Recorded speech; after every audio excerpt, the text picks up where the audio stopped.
नमस्कार, मी सुजाता. आयपन भारी या युट्यूब चॅनलमध्ये आपल्या सगळ्यांचं स्वागत. तुमचं आयपन सोपं करण्यासाठी घेऊन आली आहे आयपन भारी हा युट्यूब चॅनल. या युट्यूब चॅनलच्या माध्यमातून मी माझा एक्सपिरियन्स शेअर करत असते, माझा अनुभव शेअर करत असते. माझी आता 1.5 वर्षाची मुलगी आहे, तिच्याबरोबरचा मी माझा अनुभव ह्या चॅनलच्या माध्यमातून शेअर करत असते. त्यामुळे चॅनलला सबस्क्राईब करा, व्हिडिओला लाईक करा आणि व्हिडिओ जास्तीत जास्त शेअर करा. थंडी वाढली आहे. थंडी वाढल्यावरती मी सर्दी झाल्यावरती बाळाची कशी काळजी घ्यायची ही सिरीज आहे 2 ते 3 दिवसाची. मागच्या व्हिडिओमध्ये मी सांगितलं 0 to 3 months बेबीज म्हणजे 3 महिन्यापर्यंतच्या बाळाची कशी काळजी घ्यायची. आजच्या व्हिडिओमध्ये मी सांगणार आहे 3 to 6 months पर्यंतच्या बाळाची सर्दी झाल्यावरती कशी काळजी घ्यायची किंवा मी माझ्या बाळाची कशी काळजी घ्यायची. मी माझा एक्सपिरियन्स जेव्हा तिला सर्दी झाली तो आजच्या व्हिडिओमध्ये शेअर करणार आहे. पहिल्यांदा काय की ज्यावेळेस म्हणजे बाळाला सर्दी होते 0 to 6 months, 3 to 6 months, 6 to 12 months म्हणजे प्रत्येकाचा टप्पा म्हणजे प्रत्येक बाळाचा टप्पा हा वेगळा आहे. कारण की बाळ ज्यावेळेस लहान असतं 3 महिन्यापर्यंत त्याच्यापर्यंत जास्त घरगुती आपण उपचार करू शकत नाही. पण जेव्हा बाळ थोडंसं मोठं होतं घरगुती उपचार करूनच आपण बाळाची सर्दी काही जर थोडी असेल तर बरी करू शकतो. घरगुती उपचार जास्तीत जास्त करू शकतो. हेच घरगुती उपचार मी आज ह्या व्हिडिओमध्ये सांगणार आहे. 3 to 6 months म्हणजे 6 महिन्यापर्यंत बाळ तरी अंगावर पित असतं, म्हणजे अंगावर दूध पित असतं, अजून त्यांनी वरचं खायला चालू केलेलं नसतं. त्यामुळे बाळाला जर जास्त सर्दी असेल, खूप सर्दी वाढली आहे, कफ वाढलाय, तर मग बाळाला डॉक्टरकडे घेऊन जा. कारण की बाळ जर अजून जास्त सर्दी वाढली तर बाळाला दूध पिता येत नाही, बाळाला ब्रेस्ट फिडिंग करता येत नाही. ब्रेस्ट फिडिंग करताना त्रास होतो. त्यामुळे जास्त सर्दी असेल तर जास्त वाढली असेल तर डॉक्टरांचा सल्ला पहिल्यांदा घ्या. दुसरं म्हणजे ब्रेस्ट फिडिंग जास्तीत जास्त करा. बाळ अंगावर पितंय कारण की काय होतं सर्दी झाल्यावरती शरीरातलं पाण्याचं प्रमाण कमी होतं, जास्त डिहायड्रेशन होतं. त्याच्यामुळे ब्रेस्ट फिडिंग जास्तीत जास्त करा. किंवा तुम्ही फॉर्म्युला मिल्क देत असाल तर फॉर्म्युला मिल्क हा 2 तासांनी 3 तासांनी बाळाला द्या. तिसरं म्हणजे बाळाला स्टीम द्या.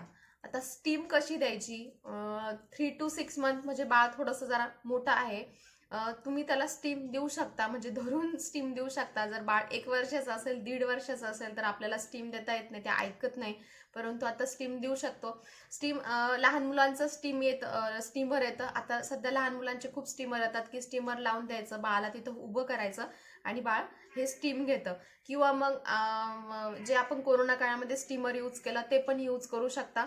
त्यांनी पण ते पण स्टीमर ऑन करून द्यायचं, बाळाला तिथं घेऊन जायचं आणि बाळाच्या नाकातून म्हणजे गरम वाफ गेली तरी पण बाळाला स्टीम भेटते आणि बाळाचं नाक ओपन होतं. स्टीम ही दुसऱ्या प्रकारे पण देता येते. बाथरूममध्ये जा, बाथरूममध्ये गिझर ऑन करा, गिझर ऑन केल्यानंतर नळ चालू करून द्या आणि थोड्या वेळ थांबा. जी बाथरूममध्ये वाफ निर्माण होते तिथं बाळाला थोड्या वेळ घेऊन जा, त्यांनी पण बाळाला स्टीम भेटते. मोहरीचं तेल करा, मोहरीचं तेल घ्या, गरम करा, त्याच्यामध्ये 3 ते 4 लसणाच्या पाकळ्या टाका आणि ते गरम करून त्याला थंड करून घ्या. आणि थोडंसं कोमट असताना रात्री झोपताना बाळाच्या तळव्याला, हाताच्या तळव्याला, पायाच्या तळव्याला, छातीला त्याला छान मालिश करून मग झोपवा. त्यांनी काय होईल, बाळाच्या अंगामध्ये उष्णता निर्माण होईल आणि बाळाची सर्दी कमी व्हायला मदत होईल. किंवा मग जायफळ असतं, जायफळ पण तुम्ही उघडून त्याची थोडीशी पेस्ट करून बाळाच्या तळव्याला, हाताला, पायाच्या तळव्याला लावू शकता. त्यांनी पण बाळाच्या अंगामध्ये छान उष्णता निर्माण होते. नंबर 4, बाळाचं नाक जर जास्त पॅक झालंय, श्वास घेता येत नाहीये, बाळाला पिता येत नाहीये, तर एक काम करायचं. एक हे नेझो क्लिअर येतं, नेझो मिस्ट म्हणून याचं नाव आहे, मेडिकलमध्ये भेटतं. हे कुठल्याही प्रकारचं औषध नाहीये, हे एक सलाईन ड्रॉप आहे, म्हणजे फक्त मीठ आणि पाण्याचं मिश्रण. हे काय करायचं, जेव्हा तुम्ही बाळाला प्यायला घेता, ज्यावेळेस प्यायला घ्यायचं त्याच्या 15 ते 20 मिनिटं आधी 2-2 थेंब बाळाच्या नाकात टाका. त्यांनी बाळाचा न्यूक्लियस विरघळून तो पोटामध्ये जाईल, बाळाचं नाक ओपन होईल आणि बाळाला शांतपणे दूध पिता येईल, बाळ जास्त चिडचिड करणार नाही. नंबर 5, हा एक पारंपरिक घरगुती उपाय आहे. तुम्हाला माहीतही असेल कदाचित किंवा तुमच्या आजीने केलेला असेल. हा मी माझ्या बाळाला खूप यूज केलेला आहे. जेव्हा 4 महिन्याची होती, 5 महिन्याची होती, त्यावेळेस, जास्त लहान होती त्यावेळेस नाही, कारण की हे डॉक्टर सांगतात की नाही, पण हा आपला असा पिढ्यानपिढ्या आलेला हा एक पारंपरिक उपाय आहे, एक घरगुती उपाय. तो म्हणजे असा की ओव्याची धुरी द्यायची बाळाला. तो ओव्याची धुरी कशी द्यायची, कोळसा भेटतो, जर तुम्ही शहरात असेल, जर पूजा भंडार वगैरे असेल, जिथं पूजेचे साहित्य भेटतं तिथं कोळसा भेटतो आपला गावचा, तो कोळसा आणायचा, त्याला लोखंडाची कढई असेल किंवा लोखंडाचा तवा असेल तर त्याचा कोळसा त्याच्यामध्ये ठेवून त्याला गरम करायचा, म्हणजे कोळसा पूर्ण लाल होऊन द्यायचा. नंतर त्याच्यामध्ये ओवा टाकायचा आणि ओवा टाकल्यानंतर जो ओव्याचा धूर निघतो तो बाळाला देण्याचा प्रयत्न करायचा. तो द्यायचा. बाळ चटकणार नाही याची काळजी घ्या, कारण की बाळ खूप त्रास देत असतं, आवरत नाही ते देताना. मी पण बाळाला सर्दी झाल्यावरती ही रेमेडी तर करतेच.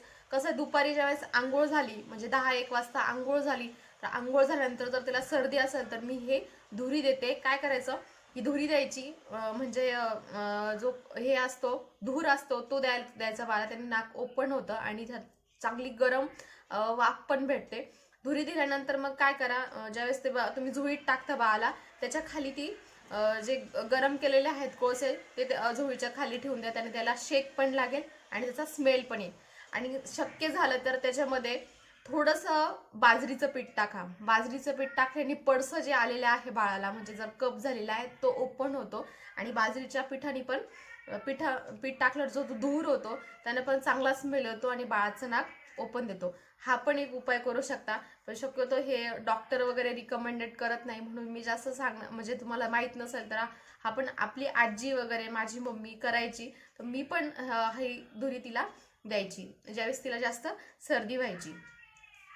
6. नेबुलायझेशन. नेबुलायझेशन म्हणजे काय, आपण डॉक्टरकडे सर्दी झाल्यावर घेऊन जातो, जे डॉक्टर त्याला वाफ देतात, वाफेचं मशीन असतं, मशीननी वाफ देतात, त्याला नेबुलायझेशन म्हणतात.